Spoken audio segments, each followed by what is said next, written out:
What's up, Barnhill family, and welcome back to your home for all things combat sports. Yo. So, Nick, Francis Ngannou is out. He's no longer the champion. Now we got Jon Jones versus Ciryl Gane for the undisputed heavyweight belt. This fight is actually a pick'em if you look at the initial opening odds. Does that surprise you in any way?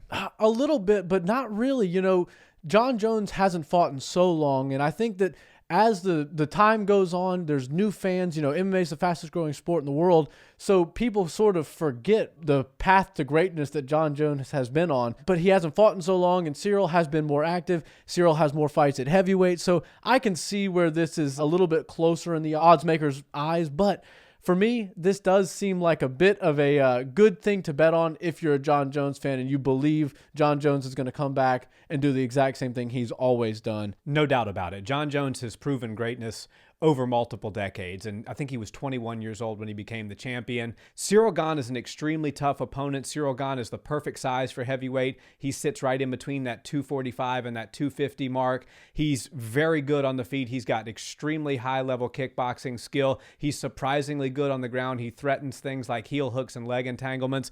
But listen, I don't think it's going to matter. I think Jon Jones is the best fighter to ever step inside an MMA cage, and he's going to show us yet again why he is just as good as we all thought he was, and he's going to do it at a whole new weight class. He's taken the right amount of time to put the right amount of size on. He's done it naturally. He's done it the right way. He's going to come in there fully filled out for the heavyweight frame, and I think he's going to give Ciryl Gane the fight of his life. Because not only is Jon Jones extremely talented on the feet, he's got great elbows, great kicks, great clinch work. He's also got extremely high-level ground and pound. He'll take you down. He'll wear you out. He's got great elbows from the top, and as we saw when Ciryl fought Francis, he does get taken down pretty easily. So I see that being an Achilles heel in his game. I see Jon being able to match up with Ciryl well everywhere from the feet to the cage to the clinch, but I see him having a massive advantage when it comes to the groundwork. Yeah, some people are looking at Jon Jones going into the heavyweight division saying, well, I don't know if his gas is going to hold up. I don't know how he's going to look carrying around a 250, maybe 250 plus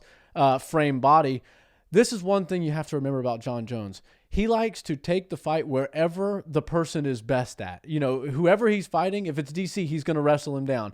If it's Glover Teixeira with really good boxing on the inside, he's going to outbox him, grab him in the clinch, and sort of beat him up. That's what he's done his whole career. He's like, oh, you're really good at this? Watch this. I'm going to do it better than you. And it seems like every time he does that, he gets out there and really puts on a clinic. For me, I think that Ciryl Gane has a style that is actually a very slow-paced style. So I don't think the weight jump is going to make much of a difference for Jon because Ciryl fights a slow-paced fight, and that's going to allow Jon to fight a slow-paced fight.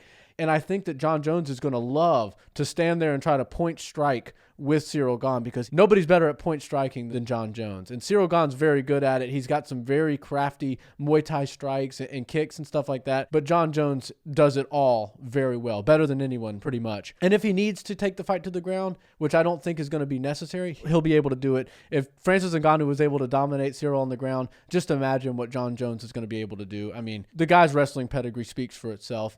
And I think that at heavyweight, we're going to see him come out there and really put the speed on some of these guys. You know, when you talk about a 65-pound weight difference between the classes, you're talking about a major speed advantage for Jon Jones. I think he's going to come out there and look lightning fast compared to Ciryl Gane. He might even leave him in the dust and start to put on some crazy combinations and go for a finish.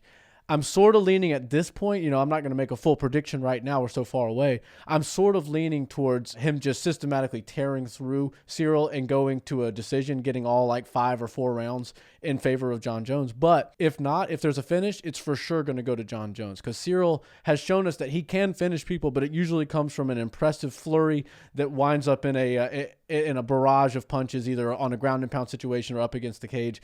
I don't see that happening to Jon Jones. I think if anybody gets cracked and gets hurt in this fight, it's going to be Ciryl Gane, and Jon Jones is going to walk away with the heavyweight strap.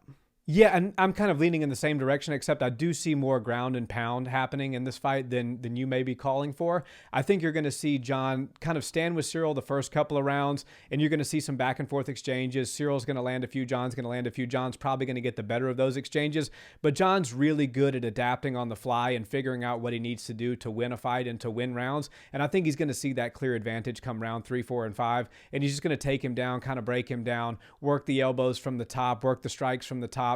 He's very good with that. And you're definitely right about Ciryl Gane fighting a slower pace. Now, don't mistake that for Ciryl Gane's sort of nimble and on his toes type of movement. Ciryl moves very well. He moves like somebody in a much lighter weight class, but he doesn't necessarily throw a lot of volume. He's patient, he's cerebral, he waits for his shots. He kind of backs his opponents up without even having to throw a lot of punches. We saw Floyd Mayweather do that when he was boxing. He could back you up against the ropes without throwing a single jab just because the threat of the jab was there. You're not going to back Jon up like that. Jon's going to back you up. He's going to come forward with those elbows up the middle. He's not afraid to grab you in the clinch and start throwing heavy. Knees up the middle, knees to the body, knees to the face. So I think that Ciryl will not have the luxury of backing up his opponent in Jon Jones without trying to put some heavy pressure in his face. And if he does put some heavy pressure in his face, Jon's a great counter striker. That's where he finds those head kicks like he landed on DC. That's where he finds those dirty boxing sort of elbows up the middle, punches up the middle. So I'm leaning towards Jones as well. Obviously, we're a couple months away from this fight, and we'll do a full-scale predictions video. But the odds here being basically essentially a pick'em. Jon Jones is a -115, and I think Cyryl's a +105.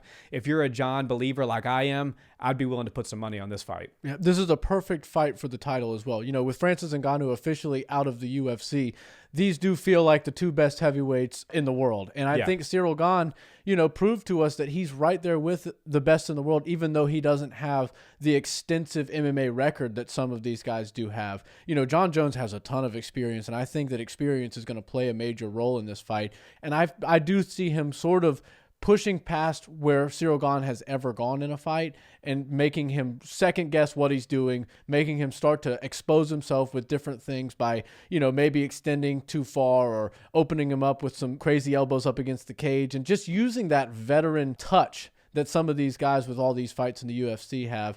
Jon Jones does it better than pretty much anybody.